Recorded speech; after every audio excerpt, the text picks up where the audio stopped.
दोस्तों नमस्ते। आज हमारा टॉपिक है महाराजा या मोटा राजा उदय सिंह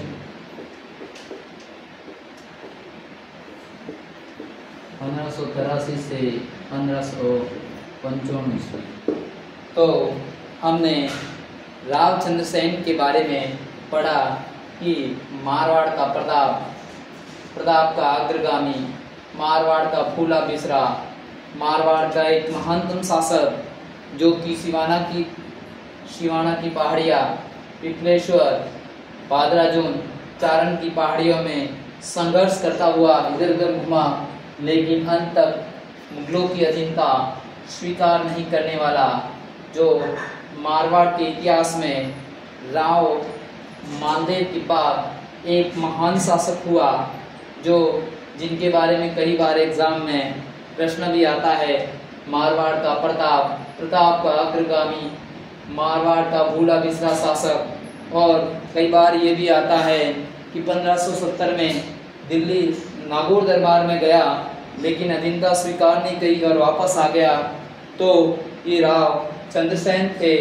और जैसा कि हमने इनके बारे में पढ़ा, अंतिम समय चारण की पहाड़ियों में, और इनका एक सिंचाई का एक सामंत पेरिसाल सिंह जी उनको विष दे देते हैं और वहाँ इनकी मृत्यु हो जाती है। और कहा जाता है कि इनके समय में लोहावट का युद्ध उदय सिंह के साथ, नाड़ोल का युद्ध भाई राम के साथ होता है, और हुसैन कुली के खां के नेतृत्व में सेना भेजते हैं। फिर राय सिंह 2-3 बार बादराजून सिवाना पर आक्रमण करते हैं। इस प्रकार लगातार 1562 से 1581 तक मुगलों का संघर्ष करते रहे, और अंत में चारण की पहाड़ियों में इनकी मृत्यु हो जाती है। और चारण गांव है, वहाँ महाकालेश्वर जो मंदिर है, उनके प्रांगण में इनकी छतरी है। तो हम इनके बाद, उनकी मृत्यु के पश्चात इनका पुत्र मोटा राजा उदय सिंह, जिनके बारे में हम पढ़ने से पहले एक सामान्य जानकारी बताना चाहूँगा कि मारवाड़ का एक पहला राजा था जिसने मुगलों की अधीनता स्वीकार की। अपनी पुत्री का विवाह या वैवाहिक रिश्ते मुगलों से करने वाला पहला मारवाड़ का राजा मोटा राजा उदय सिंह था। और उन्हीं की पुत्री मानीबाई, जिन्हें अकबर के पुत्र सलीम से शादी होती है, और जगत गोसाई, जिन्हें जोधाबाई के नाम से जाना जाता है, उन्हीं का पुत्र खुर्रम, जो कि सलीम के बाद बादशाह बनता है। तो आज हम, और ये मोटा राजा उदय सिंह हैं, जो कि इनके बारे में फिर कहा जाता है कि इनके समय में बीकानेर का राजा राव कल्याणमल, और सोजत में कल्ला राठौड़, और सिवाना का रायमलोद का पुत्र कल्ला रायमलोद था। और जैसा कि विदित है, कल्ला रायमलोद और रणथंभौर का राजा सुरजनहाड़ा इनकी अधीनता स्वीकार कर ली थी। और कहा जाता है कि एक दिन अकबर ने सुरजनहाड़ा से अपनी पुत्री का प्रस्ताव सलीम से विवाह करने का रखता है। तो वह बिना सोचे समझे दरबार में कह देता है कि मेरी पुत्री की सगाई तो कल्ला रायमलोद से हो चुकी है। और फिर उनके द्वारा उनसे पूछा जाता है, तो कल्ला रायमलोद भी हाँ भर लेता है। और उस समय दोनों वहाँ से चले जाते हैं, और कल्ला रायमलोद की सगाई सुरजनहाड़ा की पुत्री से कर दी जाती है। और 3 दिन बाद ऐसा कहा जाता है कि दिल्ली दरबार में इनको पनिशमेंट या दंड देने के लिए कल्ला रायमलोद को अफगानिस्तान का सूबेदार बनाकर भेज देते हैं और मोटा राजा ये उदय सिंह है उनको अपने वृंदावन भेज देते हैं, ऐसा कहा जाता है। और इनके पश्चात कहा जाता है कि ये कल्ला रायमलोध के पुत्री थी।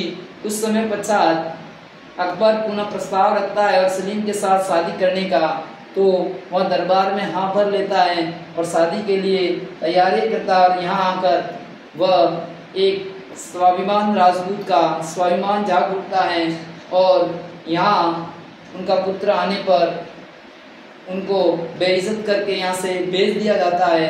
और कहा जाता है कि 1589 में जो सिवाना का दूसरा शाखा होता है और अकबर मोटा राजा उदय सिंह को सेनापति के रूप में भेजता है और दोनों के बीच में युद्ध होता है। और कल्ला रायमलोध और सगाई की हुई उनकी, जो कि अभी तो शादी नहीं हुई, तो भान कुंवर जौहर करती है। तो इस प्रकार एक कुंवारी महिलाओं द्वारा पहला जौहर वहाँ पर किया जाता है। और इनके समझाने के लिए कहा जाता है कि पृथ्वीराज राठौड़ जो कि राय सिंह का भाई आता है, तो वह इनकी बात नहीं मानते और स्वाभिमान को जगाते हैं। और ऐसा कहा जाता है कि किसी बहादुरी के लिए दोहे के रूप में मर्चिए लिखे जाते हैं मरने के बाद।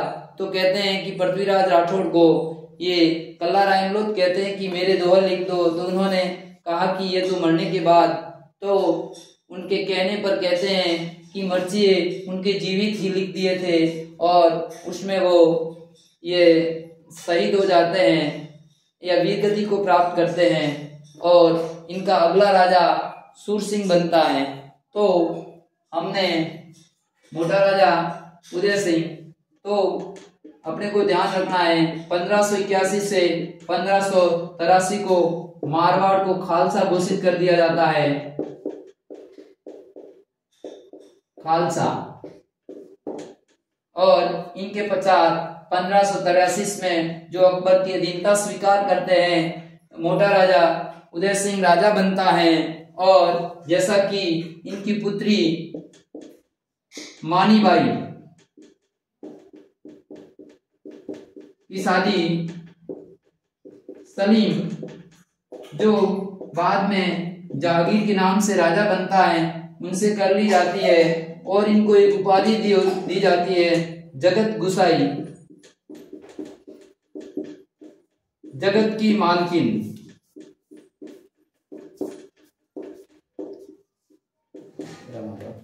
जगत की मालकिन। और इनसे एक पुत्र होता है, पुत्र का नाम खुर्रम, जो बाद में शाहजहां के नाम से बादशाह बनता है। तो इस प्रकार कहा जाता है, जैसा कि विदित है कि शिवाना, अभी हमने जानकारी में पढ़ा, तो कल्ला रायमलोध, तो जैसा कि रणथंभौर के सुरजनहाड़ा मोटा राजा उदय सिंह शिवाना ये अकबर की अधीनता स्वीकार कर लेते हैं। और एक दिन ये अकबर द्वारा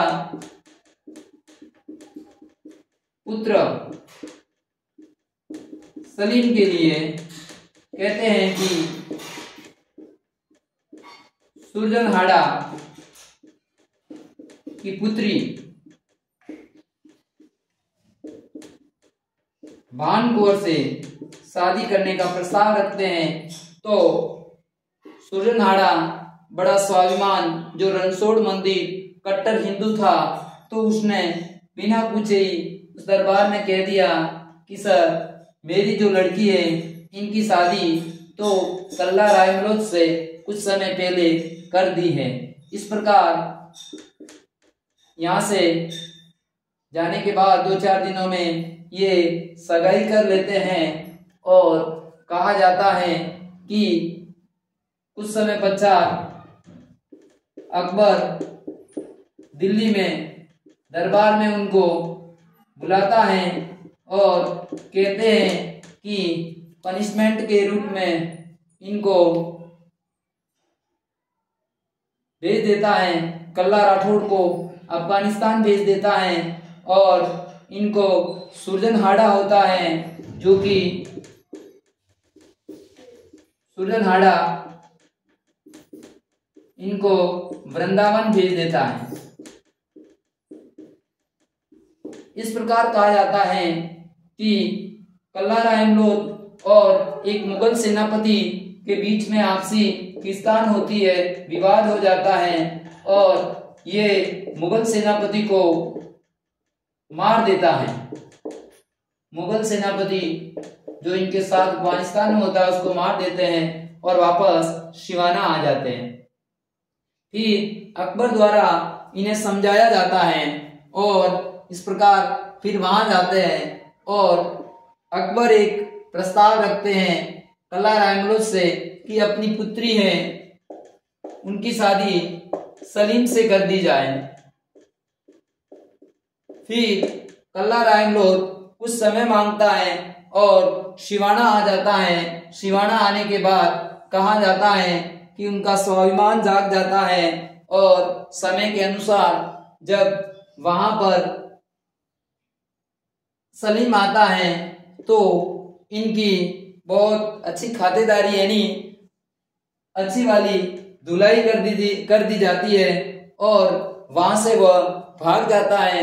भागकर जोधपुर मोटा राजा उदय सिंह के पास जाता है और अकबर उदय सिंह जी से कहता है कि हमें कल्ला रायमलोध जिंदा या मरा हुआ चाहिए, क्योंकि ये उनको बुरी तरह पीट कर वहां से भगा देता है। और फिर मोटा राजा उदय सिंह मुगल सेनापति के रूप में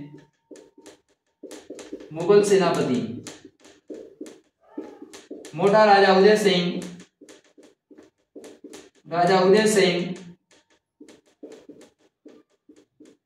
और 1589 में कल्ला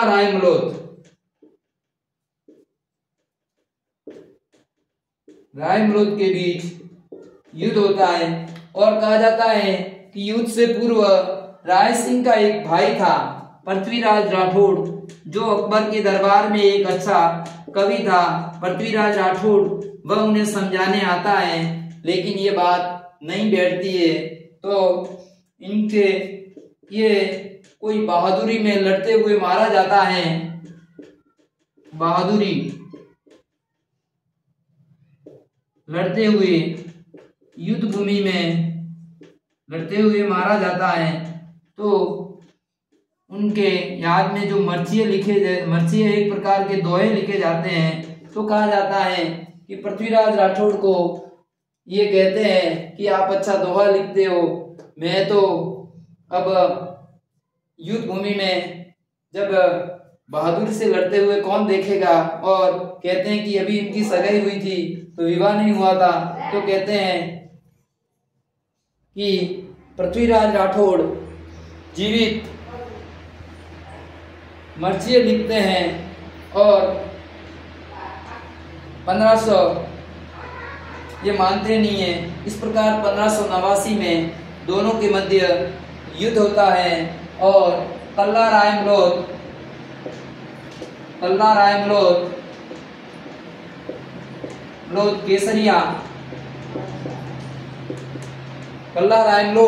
केसरिया करते हैं। और अब जौहर कौन करेगा, तो कहते हैं कि वह स्वाभिमान राजकुमारी सुरजनहाड़ा की पुत्री बहन कुंवर, जो कि उन्हें अपना कल्ला रायमलोध का स्वाभिमान याद आया, जो मुगलों से इनकी शादी होने वाली थी, तो इनके कहने पर टल गई। तो कहते हैं कि बहन कुंवर कुंवारी ही थी, अविवाहित थी और उसने जौहर कर दिया था। तो जौहर करने वाली एक कुंवारी लड़की व भान कुंवर सुरजनहाड़ा की पुत्री थी। तो हमने पढ़ा कि मोटा राजा उदय सिंह 1583 से 1555 तक राजा बने। 1581 से 1583 को मारवाड़ को खालसा घोषित किया। इनकी पुत्री मानीबाई, इनकी सलीम के साथ शादी, इनको जगत गुसाई की उपाधि दी और इनके एक पुत्र हुआ खुर्रम जो बाद में बादशाह बना। और इनके पश्चात कल्ला रायमलोध और सुरजनहाड़ा की पुत्री कल्ला रायमलोध के साथ भानपुर की सगाई, और जो कि सलीम के साथ अकबर करवाना चाहता था। इसके पास कल्ला रायमलोध की पुत्री जो कि अकबर द्वारा प्रस्ताव सलीम के साथ, तो वह अपने स्वाभिमान पूर्वक उनको वापस वहां से भगा देता है और परिणाम स्वरूप दोनों के मध्य युद्ध होता है। और 1589 में मोटा राजा उदय सिंह मुगल सेनापति बनकर आता है और इसमें केसरिया कल्ला रायमलोध करते हैं। और जो जौहर एक स्वाभिमान अविवाहित लड़की भानपुर सुरजनहाड़ा की पुत्री, वह इसमें जौहर करती है। प्रथम अविवाहित जो लड़की जौहर करने वाली वह भानकुंवरी है। तो इस प्रकार मारवाड़ के इतिहास में जो कि शिवाना का एक कल्ला रायमलोध और सुरजनहाड़ा अपने स्वाभिमान की रक्षा के लिए अब भी ऐसी परिस्थिति में एक स्वाभिमान को बनाए रखा। जय हिंद, जय भारत। आशा है कि मेरे द्वारा दी गई जानकारी आपको अच्छी लगी होगी। प्लीज़ ज़्यादा से ज़्यादा आप सब्सक्राइबर्स करें, देखें और प्लीज़ दूसरों को भी शेयर करें ताकि ज़्यादा से ज़्यादा आने वाले एग्ज़ाम में आपको फ़ायदा हो। फर्स्ट ग्रेड अपने अभी जो कि बहुचर्चित वैकेंसी चतुर्थ श्रेणी कर्मचारी में राजस्थान की ऐतिहासिक घटनाएं हैं, तो वे इस प्रकार के प्रश्न उसमें से आ सकते हैं। जगत गुसाई कौन थी, वह कहाँ की थी, किसके साथ शादी हुई, उनका पुत्र कौन था, और सबसे पहले मारवाड़ का कौन सा राजा था जो वैवाहिक संबंध स्थापित किए, और मारवाड़ को खालसा कब घोषित किए। इस प्रकार के प्रश्न कई बार एग्जाम में आते हैं। तो उम्मीद है मेरे द्वारा दी गई जानकारी आपको अच्छी लगी होगी। और इसी के साथ जय हिंद, जय भारत।